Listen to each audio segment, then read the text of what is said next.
स्वागत है आपका इस वीडियो में। और इस वीडियो में हम पढ़ रहे हैं क्लास 10th का हिस्ट्री का चैप्टर नंबर 3, जिसका नाम है नेशनलिज्म इन इंडिया। तो अब हम पढ़ते हैं इस टॉपिक को। टॉपिक का नंबर है 4। टॉपिक का नाम है the sense of collective belonging, यानी कि सामूहिक एकता किस तरीके से लोगों में जागृत हुई, लोगों में सामूहिक एकता जगाने के लिए किन किन चीज़ों को किया गया, इस चीज़ को हम पढ़ने वाले हैं इस टॉपिक के अंदर। तो जैसा कि आप इस इमेज में देख सकते हैं, बाल गंगाधर तिलक हैं, और इस इमेज में जैसा दिखाया गया है कि मंदिर भी है, मस्जिद भी है, चर्च भी है, गुरुद्वारा भी है। तो इस तरीके से सभी धर्मों को यहाँ पर एक साथ लाने की कोशिश के लिए इस इमेज को बनाया गया है। और इसी तरीके से जो इंडिया के अलग अलग कम्युनिटीज़ थे, अलग अलग ग्रुप्स थे, उनको किस तरीके से एक साथ लाया गया, एक साथ उनको कैसे जोड़ा गया और कलेक्टिव थिंकिंग किस तरीके से की गई, इस चीज़ को हम इस टेक्स्ट में पढ़ने वाले हैं। तो आइए हम शुरुआत करते हैं। यहाँ पर सिंपली कहा जा रहा है कि नेशनलिज्म यानी जो राष्ट्रभक्ति है, देशभक्ति है, तभी फैलती है जब लोग ये चीज़ को मान लें या फिर ऐसा सोचने लगे कि वो सभी लोग जो हैं वो एक सेम नेशन से बिलोंग करते हैं, एक ही सेम नेशन के हिस्सा हैं, और वो कुछ ऐसा डिस्कवर करें, ऐसा कुछ उनके बीच हो जो कि उन सभी को एक साथ जोड़ कर रखे, एक साथ उन्हें बांध कर रखे। और लेकिन बात ऐसा है कि एक ऐसा नेशन, एक ऐसा देश जहाँ पर बहुत अलग अलग कम्युनिटीज़ के लोग रहते हैं, बहुत अलग अलग लैंग्वेजेस बोले जाते हैं, और बहुत अलग अलग एक फेथ हम कह सकते हैं लोगों के बीच में। तो उन सभी के बीच में कलेक्टिव बिलोंगिंग कैसे क्रिएट की जा सकती है, उन सभी के माइंड्स में ये नेशन की थ्योरी और ये सभी जो चीज़ें हैं इसको किस तरीके से पहुंचाया जा सकता है, तो इसी चीज़ को हम पढ़ने वाले हैं। The sense of collective belonging came partly through the experience of united struggles, but there were also variety of cultural processes through which the nationalism captured people's imagination. History and fiction, folklore and songs, popular prints and symbols all played a part in making of nationalism. तो देखिए, जो sense of collective belonging आया वो तो mainly आया United struggle की वजह से, उसके एक्सपीरियंस की वजह से। क्योंकि जितने भी कम्युनिटीज़ के लोग थे इंडिया में, चाहे वो हिंदू हो, मुस्लिम हो, क्रिश्चियन हो, या फिर आपका सिख हो, और भी दूसरे कम्युनिटीज़ के लोग हो, या फिर हिंदू में अलग अलग हम जाति की भी बात कर लें, तो सभी लोग जो थे वो एक साथ मिलकर ब्रिटिश का अपोज कर रहे थे, और वो नहीं चाहते थे कि उनके ऊपर ब्रिटिश का रूल हो।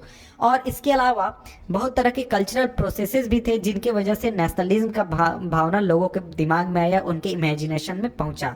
इसमें आप देख सकते हैं, जैसे हिस्ट्री पार्ट हो सकता है इसका, फिक्शन पार्ट हो सकता है, फोकलोर, सॉन्ग्स, इसके अलावा प्रिंट्स और सिम्बल्स को भी काफ़ी यूज़ किया गया नेशनलिज्म को बनाने के लिए, नेशनलिज्म को लोगों के बीच में पहुँचाने के लिए। अब आगे बढ़ते हैं। The identity of the nation, as you know, is most often symbolized in figure or image. This helps create an image with which people can identify the nation. It was in the 20th century with the growth of nationalism that the identity of India came to be visually associated with the image of Bharat माता। तो देखिए, जैसा कि chapter 1 में आपने पढ़ा है Europe के नेशनलिज्म में कि नेशन की आइडेंटिटी को हमेशा सिंबलाइज किया गया है फिगर के रूप में या फिर इमेज के रूप में। जैसे यूरोप में आप फ्रेंच में आपने देखा, जर्मनी में आपने देखा जर्मेनिया बनाया गया था, और उसको एक लेडी के रूप में दिखाया गया था। तो ये जो चीज़ है ये लोगों के इमेजिनेशन को, लोगों के दिमाग को एक तरीके से आसानी से समझा पाती है, और लोग आसानी से नेशन को आइडेंटिफाई कर सकते हैं और उससे जुड़ सकते हैं।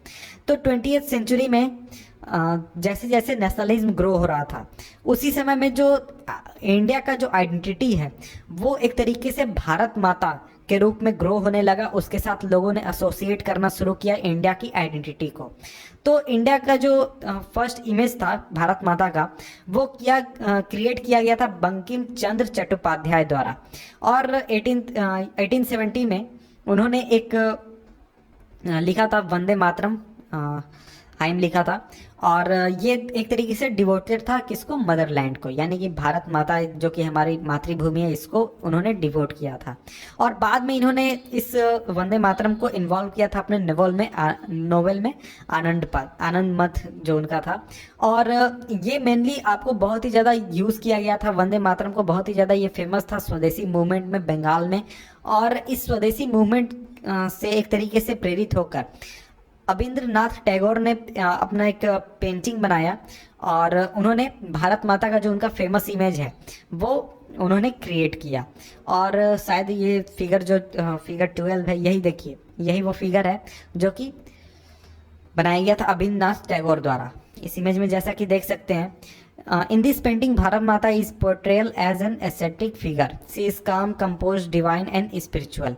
इस इमेज में जैसा कि आप देख सकते हैं, भारत माता जो है वो एक साधु की वेश में है, वो सन्यासी की वेश में है, और वो शांत है, काफ़ी एक तरीके से स्पिरिचुअल है, डिवाइन है, कंपोज है। इस तरीके की आइडियोलॉजी, इस तरीके का रिप्रेजेंटेशन उनके बारे में किया गया है।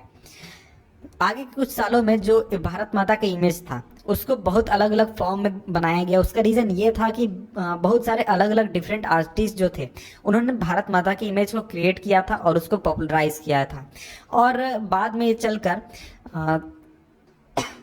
जो भारत माता के रूप के प्रति जो आपकी श्रद्धा थी वो एक तरीके से आपकी देशभक्ति की भावना को दिखाने के लिए एविडेंस के रूप में यूज़ हो सकती थी, या फिर उसको यूज़ किया जाता था। तो कोई कितना देशभक्त है, कौन कितना देश के प्रति समर्पित है, वो उस बात से अंदाज़ा लोग लगाते थे कि उसका भारत माता के प्रति एक तरह से समर्पण कैसा है। Idea of nationalism also developed through a movement of revived Indian folklore. In late 19th century, Indian nationalists began recording folk tales sung by bards, and they toured villages to gather folk songs and legends. These tales, they believed, gave a true picture of traditional culture that had been corrupted and damaged by outside forces. It was essential to preserve this folk tradition in order to discover one's national identity and restore sense of pride in one's past. In Bengal, Rabindranath Tagore himself began collecting ballads, nursery rhymes and myths and led the movement for folk. तो देखिए, जो nationalism की जो बात है या फिर nationalism का जो आइडिया है वो इस बात से भी डेवलप हुई कि इंडियन जो फोकलोर है, यानी कि जो आपका क्या लोकगीत हम कह सकते हैं, जो गांव के इलाकों में एक तरीके से प्रचलित होती है, उन चीज़ों को एक तरीके से नेशनलिस्ट लोगों ने उनको रिकॉर्ड करना शुरू किया या फिर उनको कलेक्ट करना शुरू किया। और वो कई गांवों में घूमते थे, कई इलाकों में घूमते थे और वहाँ से वो गैदर करते थे फोक सॉन्ग्स को, फिर लेजेंड्स को कलेक्ट करते थे। और इन सभी को एक तरीके से उनका मानना था कि ये एक तरीके से हमें ट्रू पिक्चर दिखाती है, रियलिटी दिखाती है कि हमारा जो ट्रेडिशनल कल्चर है वो क्या है, और जिसको कि एक तरीके से करप्ट किया गया है या फिर डैमेज किया गया है बाहरी फोर्सों द्वारा, यानी कि जो ब्रिटिशर्स थे उनके द्वारा। तो ये बहुत ही ज़रूरी है कि हम इस फोक ट्रेडिशन को बचा कर रखें ताकि हम किसी भी व्यक्ति के नेशनल आइडेंटिटी को बचा कर रख सकें और उसका जो सेंस ऑफ प्राइड है उसकी हिस्ट्री के प्रति उसको एक तरीके से रिस्टोर कर सके। तो बंगाल में अगर हम देखें तो रविन्द्रनाथ टैगोर जो थे उन्होंने खुद कलेक्ट करना शुरू किया था बैलेड्स को, नर्सरी राइम्स को और मिथ्स को, और जो फोक मूवमेंट था उसको उन्होंने लीड किया था। तो यहाँ इमेज में आप देख सकते हैं कि जवाहरलाल नेहरू को भारत माता की तस्वीर के साथ और जो इंडिया का मैप है अनडिवाइडेड इंडिया, उसके मैप के साथ दिखाया गया है। तो इस तरीके से बहुत सारे इंडियन फ्रीडम फाइटर्स थे उनको दिखाया जाता था, उनको भारत माता की तस्वीर के साथ दिखाया जाता था। इन Madras नेत्सा Shastri published a massive 4-volume collection of Tamil folk tales, the folklore of southern India. He believed that folklore was national literature and it was the most trustworthy manifestation of people's real thoughts and characters. तो मद्रास में जैसा कि हमने देखा बंगाल में कि बंगाल में जो रविन्द्रनाथ टैगोर थे उन्होंने कलेक्ट किया था, उसी तरीके से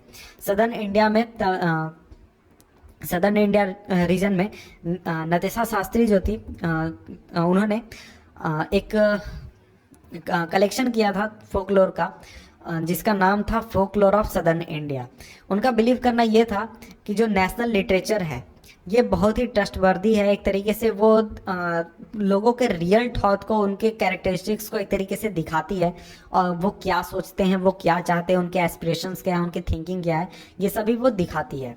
as the national movement developed, nationalist leaders became more and more aware of such icons and symbols in unifying people and inspiring in them a feeling of nationalism। तो जैसे जैसे नेशनल मूवमेंट डेवलप हुआ, जो nationalist leader थे वो इस चीज़ों से काफ़ी ज़्यादा प्रभावित हुए और उन्हें ये समझ में आया कि ये जो आइकन्स हैं या फिर सिम्बल्स हैं इनको काफ़ी ज़्यादा यूज़ किया जा सकता है लोगों को यूनिफाई करने के लिए और लोगों के बीच में एक तरीके से नेशनलिज्म के फीलिंग को डेवलप करने के लिए या फिर उसे बढ़ाने के लिए। During the Swadeshi movement in Bengal, a tricolor flag, red, green, and yellow, was designed. It had 8 lotus lotuses representing 8 provinces of British India, and a crescent moon representing Hindus and Muslims। तो देखिए स्वदेशी movement के दौरान बंगाल में एक try colour flag बनाया गया था जिसमें कि रेड, ग्रीन और येलो कलर को यूज़ किया गया था, और इसके अंदर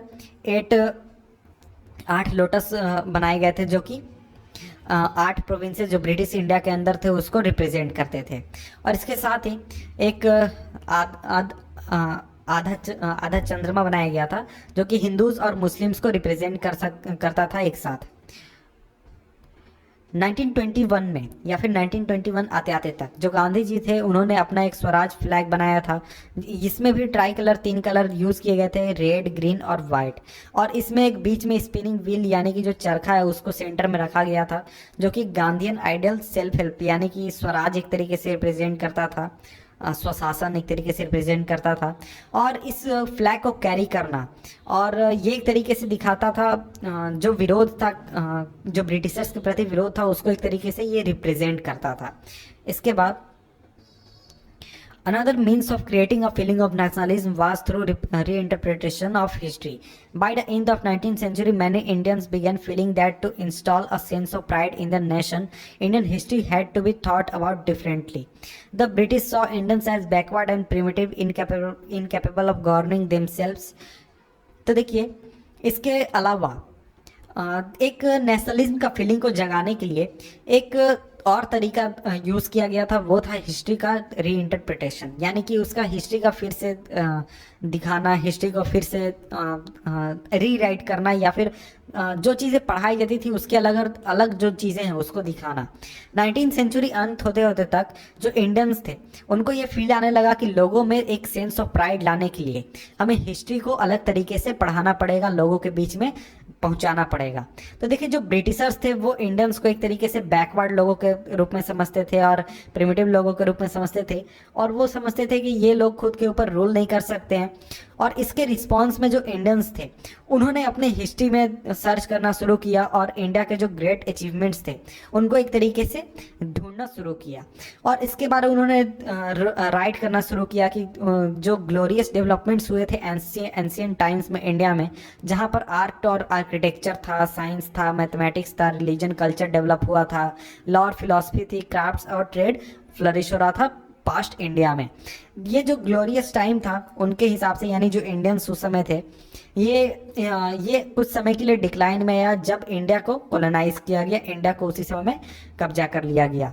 ये जो नेशनलिस्ट हिस्ट्रीज थे ये रीडर्स को एक तरीके से ये प्रेरणा देते थे कि वो प्राइड अपने इंडियन होने पर प्राइड करें, इंडिया का जो ग्रेट अचीवमेंट है उसके ऊपर प्राइड करें, इंडिया के हिस्ट्री पर प्राइड करें, और स्ट्रगल जो किया जा रहा है लोगों द्वारा उसके ऊपर प्राइड करें, ताकि जो मिजरेबल कंडीशन लाइफ है, मिजरेबल लाइफ का जो मिजरेबल कंडीशन है अभी ब्रिटिश रूल के दौरान, उसको एक तरीके से ख़त्म किया जा सके।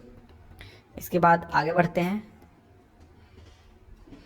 These efforts to unify people were not without problem. When the past being glorified was Hindu, when the images celebrated were drawn from Hindu iconography, the people of other communities felt left out. तो देखिए ये जो effort था ये ऐसा नहीं था कि ये एकदम बिल्कुल सक्सेसफुल था या फिर इसमें कोई किसी भी तरह के प्रॉब्लम नहीं थे, किसी भी तरह की खामियां नहीं थी। तो देखिए यहाँ पर आप ध्यान दे सकते हैं कि जितनी भी चीज़ें हुई, चाहे हम भारत माता की बात करें या फिर हिस्ट्री की बात करें, साइंस, टेक्नोलॉजी, आर्किटेक्चर, इन सभी चीज़ों की, तो ये सभी चीज़ें बात हो रही थी किन लोगों की, तो हिंदूज की बात हो रही थी, हिंदू हिस्ट्री की बात हो रही थी, हिंदू कल्चर की बात हो रही थी, हिंदू प्राइड की बात हो रही थी। लेकिन यहाँ पर जो दूसरे धर्म के लोग थे, दूसरे कम्युनिटीज़ के लोग थे, वो एक तरीके से लेफ्ट आउट फील कर रहे थे कि देखो ये जो चीज़ है ये हमसे रिलेट नहीं करती है, हम इससे कैसे जुड़ पाएँ, और हमारी हिस्ट्री के बारे में तो यहाँ उतनी बात हो नहीं रही है। तो इस वजह से जो दूसरे लोग थे वो इस वजह से एक तरीके से हम कह सकते हैं कि खुद को इससे अलग महसूस कर रहे थे। तो यहाँ इमेज देख सकते हैं कि एक अलग इमेज है भारत माता की, जैसा कि ऊपर हमने देखा था और बात किया था कि अलग अलग आर्टिस्ट द्वारा जो अलग अलग इमेज बनाया गया था उसका रिप्रेजेंटेशन काफ़ी अलग था। ऊपर की इमेज में आप देख सकते हैं वहाँ पर भारत माता को एक सन्यासी के रूप में दिखाया गया था, लेकिन यहाँ पर ऐसा नहीं है। यहाँ पर देख सकते हैं एक रानी के रूप में भारत माता को दिखाया गया है, और अलग अलग जानवर भी उनके साथ हैं, शेर है और हाथी है, जो कि एक तरीके से अथॉरिटी और पावर को सिंबलाइज करता है। तो देखिए ये चैप्टर यहाँ पर हमारा खत्म होता है। इस चैप्टर